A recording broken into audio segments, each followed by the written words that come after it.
Narinig niyo na ba ang sinabi ni Senator Ping? Wala raw ebidensya laban kay Tambaluslos. At ito ay naging dahilan kung bakit nagbabakbakan ngayon sa salita itong si Senator Ping Lacson at si Senadora Amy Marcos. Well, pababayaan ko na sa kanila sa kanilang balitaktakan. Pero ang aking gustong maidiskurso ngayon sa inyo, kalokohan naman yan na walang ebidensya laban kay Martin Romualdez. Ang totoo niyan, ang siste sa Kongreso, wala pong demokrasya dyan. Bagamat sila lahat ay mga kongresista, isa lang po talaga ang bida dyan sa Kongreso, isa lang ang nasusunod. Para siyang diktador. At ako po'y naging miyembro ng Kongreso, kaya masasabi ko yan. Diktador po, hindi lang parang. Diktador po ang speaker. Kung ano ang gusto ng speaker, makukuha niya. At dahil ang pagpasa ng pangtao ng budget, ang pinaka-importanting trabaho ng mababang kapulungan, talaga naman pong ang budget, ang responsable dyan ay ang speaker. Well, unang-una po, sino ba si speaker? Si Tambaluslos. Di ba ho? Pinsang buo ng ating presidente. So hindi lang siya ordinaryong sinuportahan ng mga kongresista dahil gusto siyang maging speaker ng presidente. Alam ng lahat, talagang dugong-dugo ang speaker Tambaluslos sa ating presidente. So kaya kumpiyansa sila na dahil kadugo siya ng ating presidente, talagang lahat ng inuutos ni Tambaluslos ay pag-uutos din ng presidente.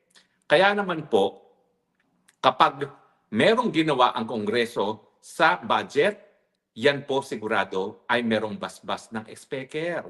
Kasi hindi naman po pwede na yung pinaka-importanting trabaho ng Kongreso, yan ang pagpapasa ng pantao ng budget, ay walang kinalaman ang speaker. Now, sa aking karanasan, lahat po yung mga insertions na yan, dapat binibigyan ng basbas na speaker. Bakit yan binibigyan ng basbas na speaker?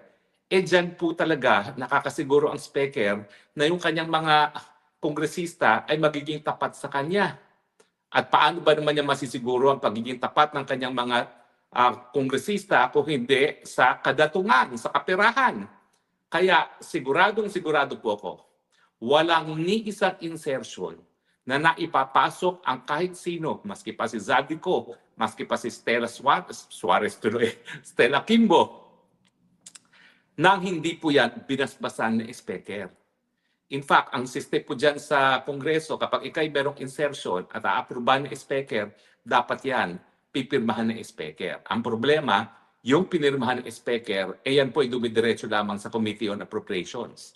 Meron po yung file, pero I doubt kung ilalabas nila yan, kasi pag dinabas nila yan, ilalabas talaga na lahat ng mga kababalaghan, lahat ng mga kagaguhang mga insertions na pinagmula ng mga kinukurakot ng mga senatong at mga congressman ay may basbas na speaker. Pangalawa, hindi ba ho, ang speaker naman, ang siyang talagang nagtatalaga ng Committee on Appropriations. Alam nyo, dalawa yung pinaka-importanting posisyon na inaasahan ng speaker.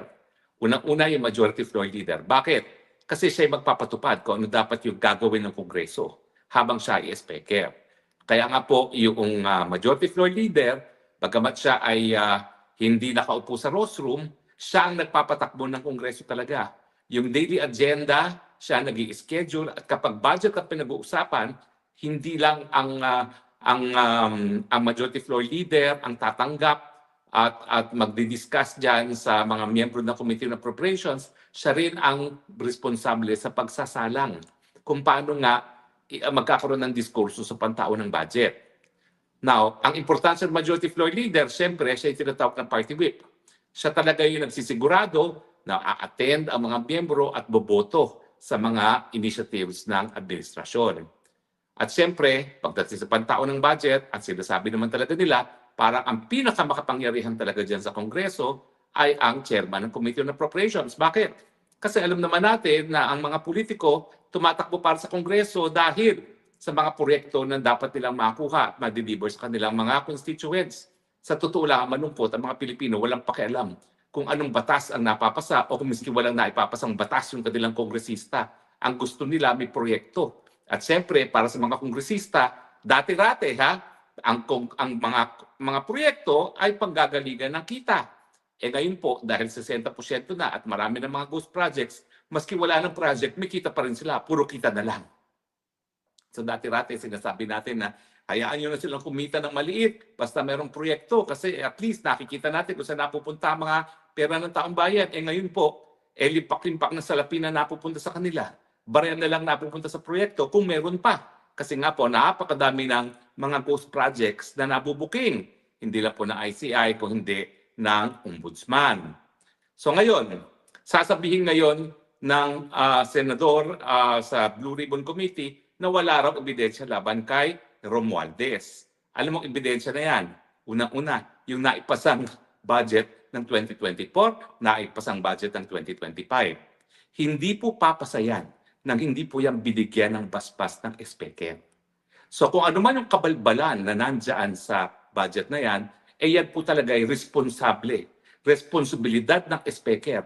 Dahil gaya na akin sinabi, yung pagpapasa ng pangtao ng budget, yan po ang kaisa-isahang at pinaka-importanting trabaho ng Kongreso. Dahil kung hindi po yan gagawin taon-taon ng Kongreso, wala tayong pangtao ng budget at magkakaroon tayo ng reenacted budget. Pangalawa, ang speaker din ang siya nagtalaga sa chairman ng Committee on Appropriations. No? Alam natin na binoboto yan, pero hindi naman niya maiboboto kapag hindi sinabi ng speaker kung sinong iboboto. Ganyan po talaga sa Kongreso. Huwag kayong mag-isip na palibasa lahat sila may mandato sa taong bayan, lahat sila equal. Hindi po. Ang speaker talaga ang Diyos sa Kongreso. Dahil ang pirma ng speaker, that means guaranteed insertion para sa kongresista. Ibig sabihin, kung talagang hindi happy yung kongresista sa nakuha niyang budget dun sa National Expenditure Plan, yung sinusumite ng Malacanang, talagang kinakailangan niya ang pirma ng speaker para magkaroon ng insertion. At alam naman natin na dyan sa insertions, mas malaking kita nila kaysa dun sa mga nakapaloob na sa NEP. Pero yun nga po, huwag kayong mag-isip na palibasa nasa NEP na wala silang kita. SOP po ang tawag dyan, Standard Operating Practice. Kaya whether or not silang responsable dyan, talagang naibibigay pa rin sa kanya. Pero, siyempre, walang kabusugan ang mga magnanakaw.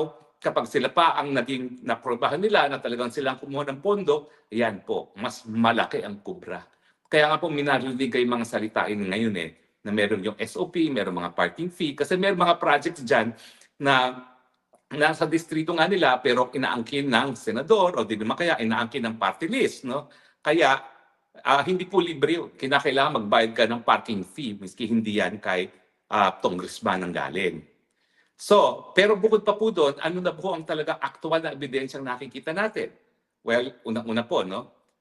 Nagsalita na po si Zaldico. Si Zaldico po, hindi natin po pwede baliwalain ang mga sinasabi niya, ha? Dahil siya ang naging Committee on Appropriations Chairman at talaga naman pong tinalaga siya ni Speaker Tambaloslos para maging Committee Chairman. Kung tututok lang doon tayo sa 100 billion na insertions ng ating bangag na presidente at yung 25% na 25 billion na diniliber ni Zaldico, di ba, ang sabi ni Zaldico, alam yan ng Speaker. At siyempre, hindi lang alam, yan ay inendorso pa. Di ba ang sabi, ang utos ng hari hindi pwedeng mabali? O hindi ba? Yan ay kuntsabahan.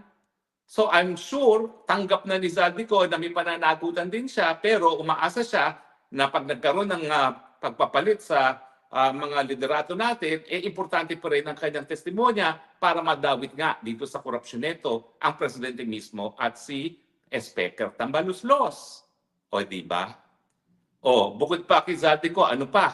Well, lahat po yung mga ghost projects na yan, pwede naman po isa-isahin niya kung sino mga proponents at pwede po talaga mapatunayan yan na ang nag-authorize niya mismo ay si Speaker, lalong-lalo na kung yan po ay mga insertions. Kasi nga po talagang ang patakaran dyan, hindi ibig sabihin na malakas ka kay Zaldico, makakakuha ka ng proyekto. Kinakailangan, lalo na kung malaking proyekto, lalo na kung flood control yan na bilyon-bilyones, yung mga bilyon-bilyones na nakuha ng Garjola, nakuha ng mga Momoy Bayon, talagang yan po ay dapat bibigyan ng basbas ng Speaker.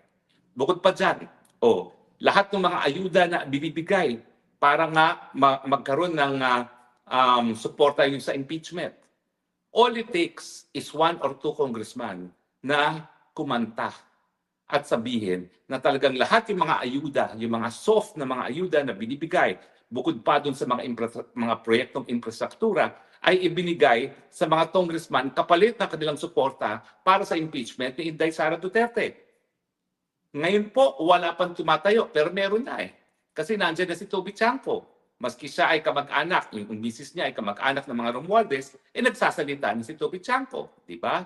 So I'm sure, kung ipapatawag si Toby Chanco, kung talaga bang nagkaroon ng bribery, kasi naman yung pamimigay ng pondo ng bayan para pumita ang congressman kapalit ng mga suporta ng congressman, hindi ba ho yan ay bribery? Yan ay direct bribery rin. Wala pong pagkakaiba yan sa ordinaryong bribery. Hindi ibig sabihin na palibasan ng galing sa gobyerno ang pera, hindi na po bribery yan. Bribery pa rin po yan dahil alam natin, yan ay maruming pera na ibinigay kapalit ang kanilang suporta sa pagpapatanggal kay Inday Sara Duterte. O hindi ba si Toby Chanco pwede lang gamitin na ebidensya laban kay Tambaluslos? At siya naman po ay nagbigay na ng kanyang testimonya sa Senado mismo. So bakit sasabihin na walang ebidensya laban kay Speaker? Bukod pa dyan, ay yung hindi niya mapaliwanag na yaman. Ano bang naging trabaho ni Martin Romualdez? Kakilala ko po yan mula nung kami estudyante sa UP College of Law. Wala naman yan naging trabaho kundi politika. Mula yan na nag-graduate. Alam niyo po, dapat yan mas maaga nag-graduate. Kaya lang, nag-exile nga sila noong 86. Kaya nangyari, 2 years behind siya sa akin. Pero dapat 2 years ahead siya sa akin sa UP College of Law. O wala naman naging trabaho yan eh. Hindi naman niya ever nag-practice. Sinasabi niya may mga negosyo siya. Ang mga negosyo naman niya, lahat pinaghihinalaang ninakaw din sa gobyerno. Alam niyo ang kwento niyan, yung ama ni Martin Romualdez, sinisisi ng mga ng mga Marcoses na yan daw talaga ay nagpayaman. At ang kinabubusit nila, nagpayaman dahil di umano naman, ay hindi daw binigay ang parte ng mga Marcoses. Kaya nga, nung namatay daw, ang tatay nitong si Martin Romualdez, talagang ang sabi ni Bongbong Marcos, ayaw niya magbigay ng eulogy kasi masama ang loob nila doon sa ama ni Martin Romualdez dahil nga daw, nagpayaman na hindi naman binibigay ang parte ng mga Marcoses. Di umano, ha? Naman, sinasabi ko, di umano. Pero ganyan po talaga ang relasyon nila. Kaya lang, itong si Martin naman, nung tumakbo itong si Tambaluslos, si Bangag bilang presidente, talaga namang kung nasa kanya ang pera. Saan kinuha ng mga Romualdez ang pera? Pwede sa nakaw din. Di ba? Doon sa mga panahon na talagang naging crony yung ama ni Martin Romualdez at talagang nagpasasa sa posisyon at dahilan na pati si Marcos Sr. daw ay nabusit doon sa ama. Totoo po yan ha? Na kwento-kwento, no? Pero sa tingin ko may dahilan kasi talagang tinitignan nila si Martin Romualdez bilang pander. At kaya naman nung eleksyon na, anong sabi ni BP Sara, no? Ang gumagasta talaga si Martin Romualdez, di naman daw naglalabas ang pera yung mag-asawa, no? So ang sabi nga ni BP Sara, sige, yung mga perang na nare-raise ko, ibibigay ko na lang sa iyo kasi yun ang palaging reklamo ni Martin Romualdez na siya lang ang gumagastos. Yung pala, kaya naman pala siya gumastos, talagang babawiin niya big time lahat ng kanyang mga ginastos sa eleksyon nung siya ay umupo bilang speaker.